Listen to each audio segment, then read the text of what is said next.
হত্যা ধৰ্ষণ লুণ্ঠন দুৰ্নীতি অনিয়মৰ সংবাদৰ ধামখমীয়াত কেতিয়াবা কেমেৰা লেন্সৰ পৰা নিলগত থাকি যায় বহু যোগাত্মক সংবাদ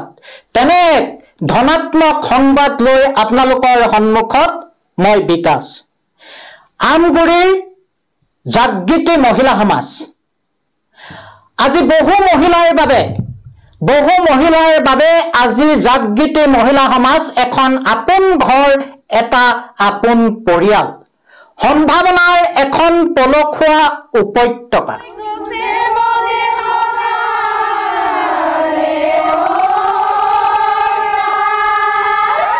নিৰোজ তামুলী ফুকন ভাৰতী বৰুৱা ৰুমি বৰাৰ দৰে মহিলাসকলৰ দূৰদৰ্শী চিন্তাৰ ফচল সম্পত্তি জাগৃতি মহিলা সমাজ কৃষ্টিৰ পথাৰত সৃষ্টিৰ বৃষ্টি ঢালি মেটমৰা সম্ভাৱনা বুকুত বান্ধি এইসকল মহিলা আগুৱাই গৈছে আজি বহুতৰ সন্মুখত এক আদৰ্শ হৈ এক আৰ্হি হৈ যাৰ বাবে আজি জাগৃতি মহিলা সমাজ আমগুৰিৰ সচেতন ৰাইজৰ মুখে মুখে এক চৰ্চিত নাম পুনৰ কৈছো নিৰোজ তামুলী ফুকন ভাৰতী বৰুৱা ৰুমি বৰাৰ দৰে চিন্তাশীল মহিলাৰ দূৰদৰ্শী চিন্তাৰ ফচল সম্পত্তি জাগৃতি মহিলা সমাজ বিহুনাম বিয়ানাম আইনাম দিহানাম আদিৰ পৰা সাহিত্য চৰ্চালৈকে আধ্যাত্মিক চৰ্চালৈকে এই সকলোবোৰ যেন চাহিদা পূৰণ কৰিব পাৰিছে ইয়াত মহিলাসকলে এক মানসিক চাহিদা পূৰণ কৰিছে নিজ নিজ প্ৰতিভা প্ৰকাশ বিকাশ আৰু সমাজত সাৱলীল ৰূপত সেইসমূহ উপস্থাপন কৰাত জাগৃতি মহিলা সমাজ নামৰ এই পৰিয়ালটোৰ প্ৰতিগৰাকী মহিলাই যেন আজি সফল হৈছে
নাৰী সমাজৰ আজিৰ এই অনুষ্ঠানত উপস্থিত থকা সকলোলৈকে জাগৃতি মহিলা সমাজৰ হৈ প্ৰণাম জনাইছোঁ আপোনালোক সকলোৱে জানে জাগৃতি মহিলা সমাজ আমগুৰিৰ এটি অনুষ্ঠান আমগুৰিৰ এখন মহিলা সমাজ আমি বিয়ানাম গাওঁ আইনাম গাওঁ দিহানাম গাওঁ সাহিত্য চৰ্চাৰ প্ৰয়াস কৰোঁ এইখিনি কৰিবলৈ আমি সকলোৱে হাতত হাত ধৰি মিলা প্ৰীতিৰে আগুৱাই যাব বিচৰাৰ আমাৰ এই জাগৃতি মহিলা সমাজ আমি জাগৃতি মহিলা সমাজে আধ্যাত্মিক ক্ষেত্ৰখনত হওক বা সাংস্কৃতিক সাহিত্য ক্ষেত্ৰখনত আমাৰ যি প্ৰচেষ্টা আমি সেই প্ৰচেষ্টাৰে আগবাঢ়িব খোজোঁ আমি সপোন দেখোঁ আৰু আমি অৱসৰ সময়খিনি আমি উদযাপন কৰিব বিচাৰোঁ সকলোৱে একেলগে আৰু এই সমন্বয়ী প্ৰচেষ্টাৰ বাবে আমাৰ জাগৃতি মহিলা সমাজ আমি গঠন কৰি লৈছিলোঁ আমাৰ একে মন মিলা আমি মহিলাসকলে আমি এই অনুষ্ঠান আমাৰ সমাজখন গঠন কৰি আমি যোৱা বহাগ বিহুত আমি দিহানাম গাইছিলোঁ বা শ্ৰৱণ কীৰ্তন কৰিছিলোঁ জেং বিহু মাৰিছিলোঁ আৰু এই অনুষ্ঠান আমি সেই জেং বিহু আৰু শ্ৰৱণ কীৰ্তনৰ সামৰণি অনুষ্ঠান হিচাপে আজি আমি ইয়াত আয়োজন কৰিছোঁ আৰু নাম দিছোঁ সম্প্ৰীতিৰ এনাজৰী আজি এই সম্প্ৰীতিৰ এনাজৰী অনুষ্ঠানটো আমি আৰম্ভ কৰিব বিচাৰিছোঁ এগছি বন্তি প্ৰজ্বলনেৰে আমি যোৱা এতিয়া কেইদিনমানৰ আগতে ভাৰত আৰু পাকিস্তানৰ সংঘৰ্ষ বা যুদ্ধত আমাৰ দেশৰ হকে প্ৰাণ উৎসৰ্গা কৰা বীৰ জোৱানসকলৰ প্ৰতি শ্ৰদ্ধা জনাই আমি এগছি বন্তি প্ৰজ্বলন কৰিব বিচাৰিছোঁ আৰু এই বন্তি প্ৰজ্বলনেৰে আমি আমাৰ এই সম্প্ৰীতিৰ এনাজৰী অনুষ্ঠানটো আৰম্ভ কৰিব খুজিছোঁ আমাৰ এই অনুষ্ঠানটি আৰম্ভ কৰিবলৈ আৰু বন্তি প্ৰজ্বলন কৰিবৰ বাবে আমি আমন্ত্ৰণ জনাইছিলোঁ আমাৰ জাগৃতি মহিলা সমাজৰ উপদেষ্টা শ্ৰীযুত পুণ্যজ্যোতি ফুকন ডাঙৰীয়ানী তেখেত এগৰাকী অৱসৰপ্ৰাপ্ত শিক্ষয়িত্ৰী প্ৰধান শিক্ষয়িত্ৰী তেখেত আমাৰ জাগৃতি মহিলা সমাজৰ উপদেষ্টা হিচাপে আছে তেখেতক আমি আমন্ত্ৰণ জনাইছিলোঁ তেখেতক আমাৰ সদস্যসকলে আগবঢ়াই আনিব এই স্থানলৈ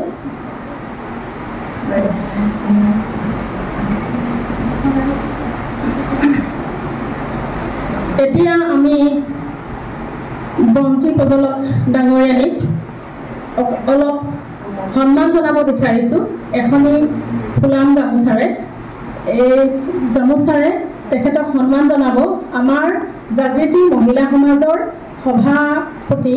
শ্ৰীযুত ভাৰতী বৰুৱা বাইদেৱে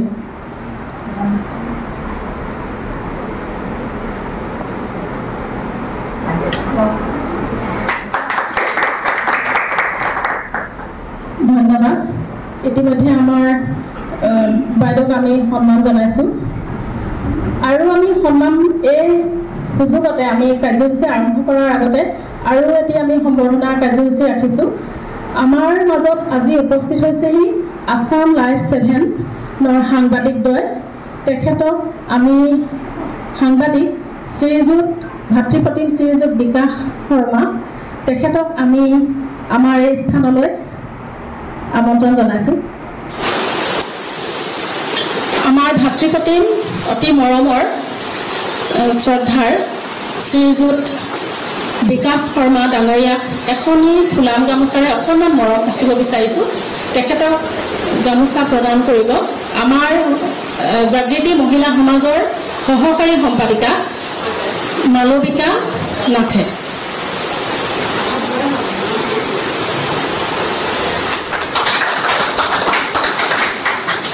আমি আটাইলৈকে ধন্যবাদ জনালোঁ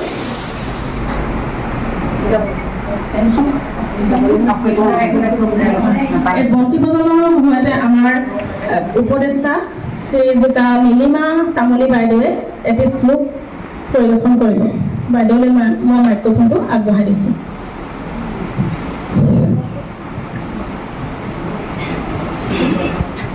दीपज्योति परम ब्रह्म दीपज्योति जनार्दन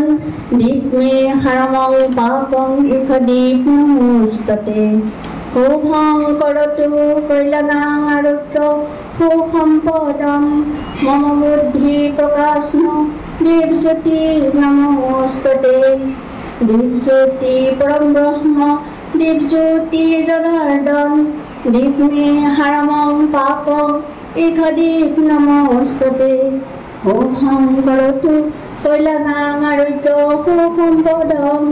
मम बुद्धि प्रकाशनो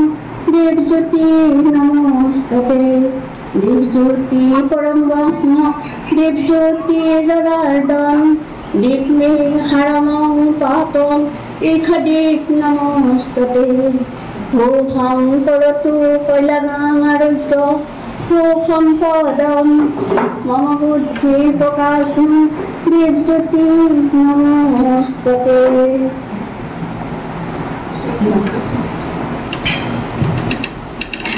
বাইদেউলৈ ধন্যবাদ থাকিল। এতিয়া আমি প্ৰজনক ডাঙৰীয়ানীক তেখেতৰ বক্তব্য ৰাখিবলৈ অনুৰোধ জনাম।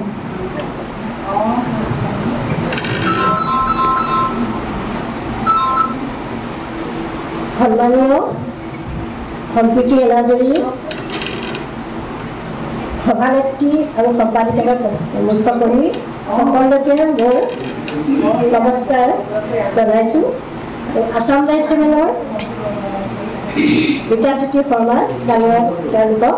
আসাম লাইফ চেনেলক মই আদৰণি জনাইছোঁ। মই বন্তি প্ৰজ্বলন কৰিবৰ কাৰণে মোক আমন্ত্ৰণ কৰিছিল। মই এই বন্তিগছি জ্বলাই আজি কেইদিনমানৰ আগতে মানে 22 এপ্ৰিল তাৰিখে ভাৰতৰ আৰু পাকিস্তানৰ মাজত যি ভয়াৱহ যুদ্ধ হৈছিল তাত যুদ্ধ হোৱাৰ আগতে অতকিতে আমাৰ পেহেলগামৰ কাশ্মীৰৰ পেহেলগামত নিৰীহ লোকক হত্যা কৰিছিল। তাত যিসকল লোক নিহত হৈছে তেখেতলোকলৈ মই প্ৰথমে শ্ৰদ্ধাঞ্জলি জ্ঞাপন কৰিছোঁ আৰু নিহত পৰিয়ালবৰ্গলৈ মই সমবেদনা জ্ঞাপন কৰিছোঁ। এইটো যে আমাৰ ভাৰতবৰ্ষৰ কাৰণে এটা অতি দুখৰ খবৰ। আজি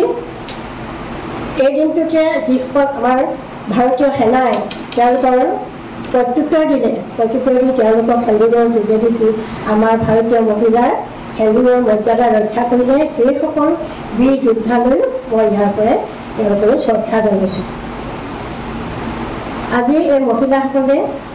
জাগৃতি মহিলা সমাজ তেওঁলোকে এই দিহানামৰ হেৰিটো কি কৈছে সম্প্ৰীতি সামৰণি অনুষ্ঠান তেওঁলোকে আজি সম্প্ৰীতি এনাজৰী তেওঁলোকে আজি এটা অনুষ্ঠান কৰিবলৈ গৈছে। তেওঁলোকৰ সকলোকে মই ধন্যবাদ জ্ঞাপন কৰিছোঁ, কিয়নো তেওঁলোকে এই মহিলাসকল আজিকালি দিহানামত বহুত আগবাঢ়ি গৈছে, বিশ্ব ৰেকৰ্ড কৰিবলৈ কৰিছে। মহিলাসকলৰ মাজত যিখিনি প্ৰতিভা আছে সেই প্ৰতিভাখিনি তেওঁলোকে বিকাশ কৰিবলৈ ওলাই আহিছে। দিহানামৰ যোগেদি ভগৱানৰ নামৰ চিন্তা কৰা হয়, সেইখিনি কৰিলে মানুহৰ কি হয় অন্তৰ শুদ্ধ হয়। আৰু আমাৰ মহিলাসকলে আজিকালি যিমান উৎসাহেৰে ওলাই আহিছে সেইটো দেখি আমি বহুত আনন্দিত হৈছোঁ। তেওঁলোকে ঘৰুৱা সকলো জঞ্জাল সামৰি তাৰ মাজতে অকণমান সময় উলিয়াই সেইবিলাক চৰ্চা কৰিছে, এয়া আমাৰ কাৰণে বৰ ভাল খবৰ। নিউজ তামুলী ফুকন ইয়াৰ সম্পাদিকা এগৰাকী উদ্যমী মহিলা, তেওঁ খুব ভাল পায় দিহানাম গাই তেওঁ সাহসতে বাকীখিনি মহিলাক উলিয়াই আহিছে বুলি মই ভাবিছোঁ যে ভাবিছোঁ মানে তেওঁলোকো আহিছে। মানুহৰ প্ৰতিভা বহুত থাকে, কিন্তু আমাৰ সেই প্ৰতিভাখিনি বিকাশ কৰিবলৈ কি লাগিব এখন মঞ্চ লাগিব, হয় নহয়? মঞ্চখন তৈয়াৰ কৰিবৰ কাৰণে তেওঁ আপোনালোকক উলিয়াই আনিছে, আপোনালোক আগবাঢ়ি আহিছে। আমাৰ ভাল লাগিছে, আপোনালোক আগবাঢ়ি যাওক। বিভিন্ন অনুষ্ঠানত আপোনালোকে অংশগ্ৰহণ কৰিব, বিয়ানাম দিহানাম বা অন্য আৰু অনুষ্ঠান আছে সেইবিলাকতো সহযোগ কৰিব, আগবাঢ়ি যাব। মই তাকে কামনা কৰিছোঁ।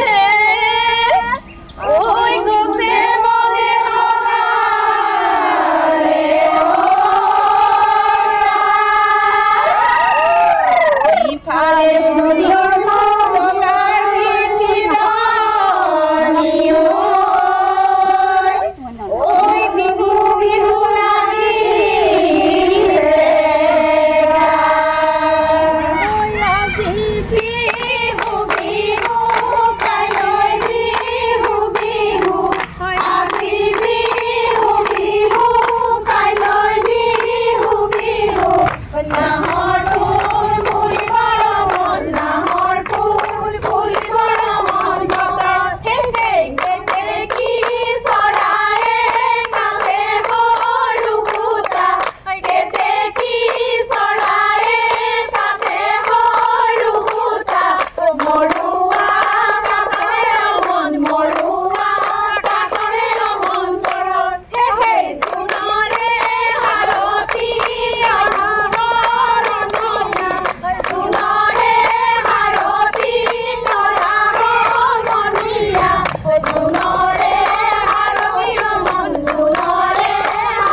কলা টেঙা প্ৰিয় কলে নাথা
নমস্কাৰ আমি জাগৃতি মহিলা সমাজে আমাৰ হেঁপাহ আছে আমাৰ আশা আছে আমি সেই আশা থকাৰ বাবে আমি ইয়াত আমাৰ মনে মিলা আমি মহিলাসকলে একত্ৰিত হৈ জাগৃতি মহিলা সমাজ আমি গঠন কৰিলোঁ আৰু আমি জাগৃতি মহিলা সমাজে আধ্যাত্মিক সাংস্কৃতিক কলা সাহিত্য এই সকলো ক্ষেত্ৰতে আমি আগবাঢ়িব খোজোঁ আৰু তাৰ বাবে আমি এটা পৰিৱেশ ৰচনা কৰাৰ প্ৰয়াস কৰিছোঁ আজি আমাৰ ইয়াত এটা অনুষ্ঠান আমি আয়োজন কৰিছিলোঁ আমি বহাগ বিহুত শ্ৰৱণ কীৰ্তন আৰু বিহু আমি পৰিৱেশন কৰিছিলোঁ তাৰ অন্তত আমি আজি সামৰণি অনুষ্ঠান হিচাপে আজি ইয়াত উদযাপন কৰিছিলোঁ ইয়াতে আমি সংকল্প লৈছোঁ আমি জাগৃতি মহিলা সমাজে ভৱিষ্যতে আমি আৰু বিভিন্ন কাৰ্যসূচী হাতত লৈ আমি সমাজ তথা আমাৰ নিজকে আগবঢ়াই নিয়াৰ আমি আশা ৰাখিছোঁ মই আসাম লাইফ ছেভিংলৈ প্ৰথমতে স্বাগতম জনাই মোৰ এই জাগৃতি সমাজৰ ফালৰ পৰা দুআষাৰ ক'বলৈ কৈছোঁ আমি এইখন জাগৃতি সমাজ প্ৰথমতে দিহানাম আধ্যাত্মিক দিশতে গঢ়ি তুলিছিলোঁ কিন্তু এতিয়া সাহিত্য আৰু লগতে ভিতৰুৱা যিবিলাক ধৰক ৰাধনীশালত যিবিলাকে তেওঁলোকে ধৰক কবিতা আবৃত্তি কবিতা ৰচনা কৰিব পাৰে তেনেকুৱাবিলাকো উলিয়াই লোৱা হৈছে আৰু ভৱিষ্যতৰ পৰিকল্পনা মানে বুলি ভাবি লৈছোঁ কি